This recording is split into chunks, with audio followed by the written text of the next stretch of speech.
എന്തായിരുന്നു education and profession ഒക്കെ എന്തായിരുന്നു? ഞാനൊരു നേഴ്സാണ്. ഓക്കെ. ആൻഡ് ദെൻ ഞാൻ IELTS ചൂസ് ചെയ്തു ലാംഗ്വേജ് ട്രെയിനറായിട്ട്. നഴ്സ് ആവുന്നതിന് പകരം ഈ ഒരു കോഴ്സ് പഠിപ്പിക്കുന്ന രീതിയിലേക്ക് എത്തിയല്ലേ? HOD ആണെന്ന് പറഞ്ഞു. അപ്പോൾ ഹെഡ് ഓഫ് ദി ഡിപ്പാർട്ട്മെന്റ് ആകുമ്പോൾ തീർച്ചയായിട്ടും ഒരുപാട് റെസ്പോൺസിബിലിറ്റീസ് ഉണ്ടാകും. ഫസ്റ്റ് നമുക്ക് എന്താണ് അറ്റ്മിയ ഇന്റർനാഷണൽ അക്കാദമി എന്ന് നമുക്ക് വ്യൂവേഴ്സിന് പറഞ്ഞു കൊടുക്കാം. എന്താണ് ആക്ച്വലി ഇതിൽ വരുന്ന കോഴ്സുകളൊക്കെ? അറ്റ്മിയയിൽ സ്റ്റാർട്ടിങ് വന്നിട്ട് നഴ്സിംഗ് മാത്രമായിരുന്നു, നഴ്സസിന് വേണ്ടി മാത്രമായിട്ടുള്ളൊരു ഇൻസ്റ്റിറ്റ്യൂട്ടാണ് ഓപ്പൺ ചെയ്തത്. പക്ഷേ ഇപ്പോൾ നമുക്ക് +2 കഴിഞ്ഞ സ്റ്റുഡൻസ്, ഗ്രാജുവേറ്റ്സ്, ഡിഗ്രി സ്റ്റുഡൻസിന് അവർക്കൊക്കെ വേണ്ടിയിട്ട് IELTS, OET, German, PTE, TOEFL അങ്ങനെ ഓൾമോസ്റ്റ് എല്ലാ ലാംഗ്വേജ് ട്രെയിനിങ് കോഴ്സസും അവൈലബിൾ ആണ്. ഓക്കെ. ഇത് ഏത് ഇയറിലാണ് സ്റ്റാർട്ട് ചെയ്തത്? ആക്ച്വലി 2021 നമ്മൾ ഇൻസ്റ്റിറ്റ്യൂട്ട് സ്റ്റാർട്ട് ചെയ്യുന്നത്. അപ്പോൾ ഒരു നേഴ്സായിട്ടുള്ള സാറ് എങ്ങനെയാണ് ഈ നഴ്സിംഗിൽ ഒരുപാട് നഴ്സുമാരെ നമ്മൾ പുറം രാജ്യങ്ങളിലേക്ക് വിടുന്ന രീതിയിൽ കോഴ്സുകൾ പഠിപ്പിക്കുന്ന ഒരു സ്ഥാപനത്തിൻ്റെ ഡയറക്ടറായിട്ട് മാറിയത്, ആ ഒരു സ്റ്റോറി എന്താണ്? ആക്ച്വലി എൻ്റെ വൈഫ് നേഴ്സാണ്. ഓക്കെ. അപ്പം ഞാൻ എൻ്റെ വൈഫിനെ കൊണ്ടൊരു OET പഠിപ്പിക്കാൻ വേണ്ടി കോട്ടയത്ത് ഒരു സ്ഥാപനത്തിൽ കൊണ്ടാക്കി. ആക്ച്വലി അവൾ വന്ന് പറഞ്ഞു ക്ലാസ്സിൻ്റെ കാര്യങ്ങൾ. അപ്പോൾ ക്ലാസ്സിലൊക്കെ ഒരു 80-90 പേരൊക്കെ ഒരു ക്ലാസ്സിലിരിക്കുന്നത്. അപ്പോൾ അവർക്ക് ആ ഇൻഡിവിജ്വൽ അറ്റൻഷനോ കാര്യങ്ങളൊന്നും കിട്ടുന്നില്ല. അപ്പോൾ അത് ഒരാഴ്ച കഴിഞ്ഞപ്പോൾ അവളത് ഡ്രോപ്പ് ചെയ്തു. എനിക്ക് പറ്റത്തില്ല എന്നുള്ള രീതിയിലാക്കി. അപ്പോൾ അങ്ങനെ ഞങ്ങൾ ഇരിക്കുന്ന സമയത്താണ് നമുക്കൊന്ന് ഒരെണ്ണം സ്റ്റാർട്ട് ചെയ്താലോ എന്ന് എന്നോട് അവൾ ചോദിച്ചത്.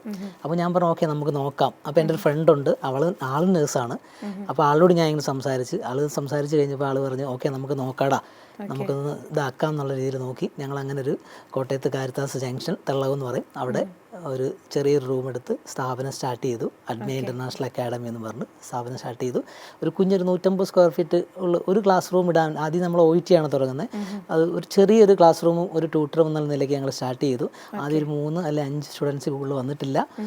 പിന്നെ അവരുടെ ഫ്രണ്ട്സിനോടൊക്കെ പറഞ്ഞ് അവരങ്ങനെ കുറച്ച് ഫ്രണ്ട്സൊക്കെ സർക്കിളിൽ വന്നു കഴിഞ്ഞ് അവരെല്ലാവരും അച്ചീവ് ചെയ്ത് B സ്കോർ നേടി. അവരിപ്പം എല്ലാവരും ഓസ്ട്രേലിയയിലും ന്യൂസിലൻഡിലും UKയിലൊക്കെ ആയിട്ട് വർക്ക് ചെയ്തു. ഫസ്റ്റ് തന്നെ ഇത്. അപ്പം നമുക്ക് ആദ്യം തന്നെ നമ്മൾ സ്റ്റാർട്ടിങ് ആകുമ്പോൾ നമ്മൾ അത്ര നല്ല ഒരു ഫാക്കൽറ്റീനെ എടുക്കുകയുള്ളൂ. എന്നുവെച്ചാൽ നമുക്ക് വളർന്ന് വരണമല്ലോ. അതുകൊണ്ട് നല്ലൊരു ഫാക്കൽറ്റീനെ എടുത്ത് നല്ല ക്ലാസ്, ഇൻഡിവിജ്വൽ അറ്റൻഷനോട് കൂടി ക്ലാസ് കൊടുത്ത് അവർ ഒരു 4-5 പേരോളം ഒറ്റയടിക്ക് തന്നെ പാസ്സായി.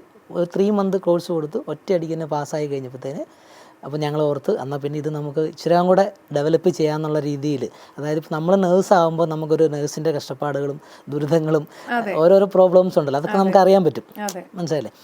ആക്ച്വലി നേഴ്സ് ആകണമെന്നില്ല, ഒരു പേഷ്യൻ്റ് ആയാലും പേഷ്യൻറ്റിനും അറിയാൻ പറ്റും ഒരു നേഴ്സിൻ്റെ കഷ്ടപ്പാട്.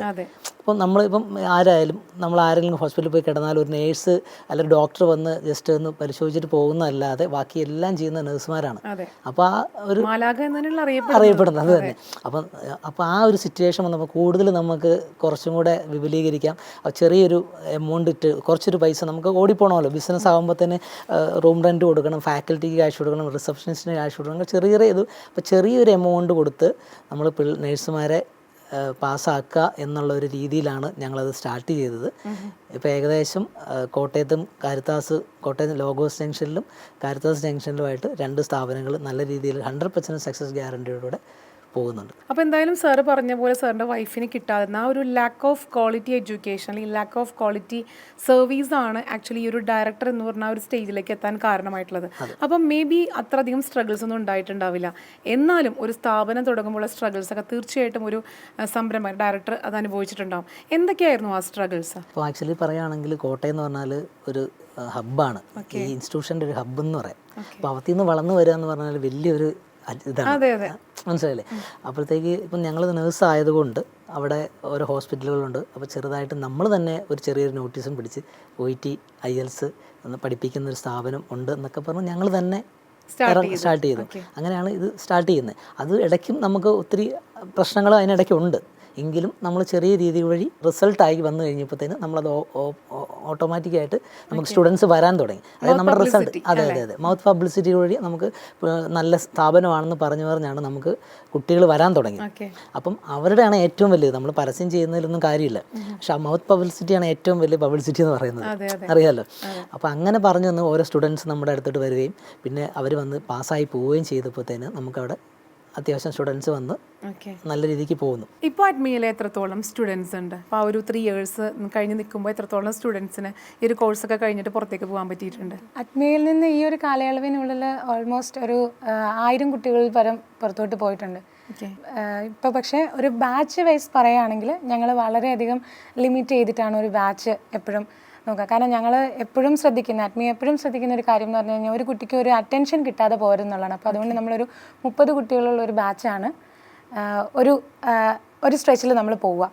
അപ്പം പക്ഷേ നമ്മളിപ്പം അങ്ങനെയുള്ള ബാച്ച് വൈസ് ആയിട്ട് തന്നെ നമ്മൾ ഏകദേശം 1000 കുട്ടികളോളം പുറത്ത് വിദേശ രാജ്യങ്ങളുടെ ഡ്രീം കൺട്രീസിൽ എത്തിക്കാനായിട്ട് നമുക്ക് സാധിച്ചിട്ടുണ്ട്. അല്ലെങ്കിൽ അതിൻ്റെ ഫസ്റ്റ് സ്റ്റെപ്പ് ചെയ്തു കൊടുക്കാൻ സാധിച്ചു. അപ്പോൾ 2021 ഇത് സ്റ്റാർട്ട് ചെയ്തപ്പം എത്ര കുട്ടികളായിരുന്നു ആ ഒരു ഫസ്റ്റ് ബാച്ചിലൊക്കെ ഉണ്ടായിരുന്നത്? ഫസ്റ്റ് ബാച്ചിൽ എനിക്ക് തോന്നുന്നു 5 കുട്ടികളോ ഒക്കെ വെച്ചിട്ടാണ് നമ്മൾ സ്റ്റാർട്ട് ചെയ്തത്. ഓക്കെ, അപ്പോൾ ഇത്രത്തോളം കുട്ടികളെ പഠിച്ചെടുക്കാൻ സാധിച്ചു. അപ്പം എൻ്റെ ഒരു കാര്യം പറയുകയാണെങ്കിൽ എൻ്റെ ഒരു ഫ്രണ്ട് ഇതുപോലെ തന്നെ പുറത്തു പോകാനായിട്ടുള്ള കാര്യങ്ങൾ ട്രൈ ചെയ്തപ്പം ഫസ്റ്റ് ഇങ്ങനെ അന്വേഷിക്കുമ്പോൾ നമ്മൾ സെർച്ച് ചെയ്യുമല്ലോ ഏത് സ്ഥാപനമാണെന്നല്ല.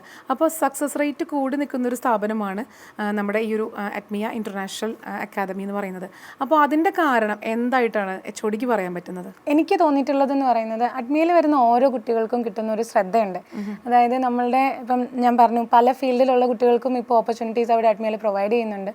അപ്പോൾ നഴ്സസ് ആയിരിക്കാം, മറ്റ് ഫീൽഡിലുള്ളവരൊക്കെ. അപ്പം പലതരം തിരക്കുകളുള്ളവരുണ്ട്, പാർട്ട് ടൈം ജോലികൾ കഴിഞ്ഞ് വരുന്നവരുണ്ട്. അപ്പം നമ്മളെപ്പോഴും അവരുടെ ഒരു കംഫർട്ടും കൂടി നോക്കിയിട്ടാണ് നമ്മൾ ക്ലാസ്സസ് പ്രൊവൈഡ് ചെയ്യുക. അവർക്ക് എന്താണ് വേണ്ടതെന്ന് അനുസരിച്ച് മാത്രമേ നമ്മൾ ക്ലാസ് പ്രൊവൈഡ് ചെയ്യുക. അതായത് നമ്മളിപ്പോൾ 4 മൊഡ്യൂൾസ് എടുത്ത് തീർത്ത് കൊടുക്കുക എന്നുള്ളതല്ല നമ്മുടെ ഇൻറ്റൻഷൻ എപ്പോഴും. അപ്പോൾ ആ കുട്ടികളുടെ ലാംഗ്വേജ് എലിജിബിലിറ്റി എത്രത്തോളം ഉണ്ട്, അതെങ്ങനെ ഇമ്പ്രൂവ് ചെയ്താൽ അവർ ആഗ്രഹിക്കുന്ന ഒരു എക്സാമിന് അവർക്ക് ആഗ്രഹിക്കുന്ന ഒരു പെർഫോമൻസ് കൊടുക്കാൻ പറ്റും. അത് ഓരോരുത്തർക്കും വ്യത്യാസമാണ്. ആ വ്യത്യാസം എന്നുള്ളത് ഞങ്ങൾ എപ്പോഴും കെയർഫുള്ളി നോട്ടീസ് ചെയ്യാറുണ്ട്. അപ്പം ഓരോരുത്തർക്ക് എന്താണ് കഴിവുള്ളത്, അവർക്ക് ഏത് മേഖലയിൽ അല്ലെങ്കിൽ ഏത് മൊഡ്യൂളായിരിക്കും അവർക്ക് എളുപ്പം, എന്തുകൊണ്ടാണ് ഒരു മൊഡ്യൂൾ അവർക്ക് ബുദ്ധിമുട്ടായിട്ട് വരിക, അതറിഞ്ഞ് ഓരോ കുട്ടികൾക്കും വേണ്ടി പ്രിപ്പയർ ചെയ്യുന്നതാണ്. ചിലപ്പോൾ നമുക്ക് വിശ്വസിക്കാനൊക്കെ ഡൗട്ട് തോന്നും, ഇപ്പം 30 കുട്ടികൾക്ക് 30 രീതിയിലാണോ പഠിപ്പിക്കുക? അങ്ങനെ തന്നെയാണ് പഠിപ്പിക്കേണ്ടത്. കാരണം 30 കുട്ടികളും 30 ഇൻഡിവിജ്വൽസ് ആണ്. അപ്പോൾ ആ രീതിയിൽ തന്നെയാണ് നമ്മൾ പഠിപ്പിക്കുന്നത്. ഓരോ കുട്ടിക്കും എന്ത് കൊടുത്താലാണ് ഇവർക്ക് പെർഫോമൻസ് ഇൻഡിവിജ്വൽ കെയർ അറ്റൻഷൻ കൊടുത്തിട്ടാണ് ഓരോ കുട്ടീനെയും ഇതിൽ പഠിപ്പിച്ചിട്ട് നിങ്ങൾ പുറത്തിറക്കി ഇപ്പോൾ പറഞ്ഞ ഡ്രീം സ്ഥലത്തേക്ക് പോകാനായിട്ട് അവരെ സഹായിക്കുന്നത് അല്ലേ, ജോലിയുടെ ആയിട്ട് പോകാൻ സഹായിക്കുന്നത്.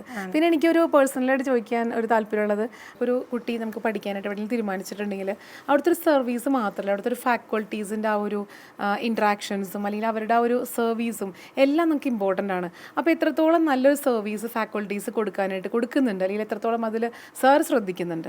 ആക്ച്വലി ഇപ്പോൾ ഒരു സ്റ്റുഡൻറ്റ് വന്നു കഴിഞ്ഞാൽ, ഇപ്പോൾ ഒരു നേഴ്സിംഗ് അത് ജോലി ചെയ്യുന്ന ഒരു സ്റ്റുഡൻറ്റ്, അതായത് വർക്ക് ചെയ്തുകൊണ്ടിരിക്കുന്ന ഒരു സ്റ്റുഡൻ്റ് ആണെന്നുണ്ടെങ്കിൽ ആദ്യം ആ കുട്ടി വന്ന് നമ്മൾ അവരെ കൗൺസിൽ ചെയ്യും. നമുക്ക് കൗൺസിലേഴ്സ് ഉണ്ട്, അവർ കൗൺസിൽ ചെയ്യും. അവർക്ക് എന്താണ് ആവശ്യം, അവരുടെ കാര്യങ്ങൾ എന്താണ്, അവർക്ക് വീട്ടിൽ പഠിക്കാനുള്ള സാഹചര്യം ഉണ്ടോ, അല്ലെങ്കിൽ അവർക്ക് ലാംഗ്വേജ് എത്രയുണ്ട്, ലാംഗ്വേജ്, റീസൺ, ലോജിക്ക്, ഈ ഒരു ക്രൈറ്റീരിയയിലാണ് നമ്മുടെ ക്ലാസ്സുകൾ പോകണേ. അപ്പോൾ ആദ്യം ഒരു കുട്ടി വന്ന് അവർക്ക് എന്താണ് വേണ്ടതെന്ന് മനസ്സിലാക്കി ആദ്യം ചെറിയ ഒരു രീതിയിൽ കാര്യങ്ങളെല്ലാം പറഞ്ഞ് മനസ്സിലാക്കി അവർ ക്ലാസ്സിന് വരുന്നു. ക്ലാസ്സിന് വന്നു കഴിയുമ്പോൾ തന്നെ വീക്കിലി മോക്ക് ടെസ്റ്റുകളുണ്ട്. മോക്ക് ടെസ്റ്റുകൾ നല്ല മാർക്ക് സ്കോർ ചെയ്യുന്നു. അതനുസരിച്ച് ഒരു 3 മന്താണ് നമ്മൾ ക്ലാസ് കൊടുക്കുന്നത്. ഏകദേശം ഒരു B സ്കോർ നമ്മുടെ ഇൻസ്റ്റിറ്റ്യൂഷനിൽ കിട്ടിയതിന് ശേഷം അവരെ കൊണ്ട് ഞങ്ങൾ ഡേറ്റ് എടുപ്പിക്കാറുള്ളൂ. ഡേറ്റ് എടുപ്പിച്ച് കഴിഞ്ഞ് ഉടൻ തന്നെ ഫസ്റ്റ് അറ്റംപ്റ്റ് തന്നെ അവർ പാസ്സാവുകയും ചെയ്യും.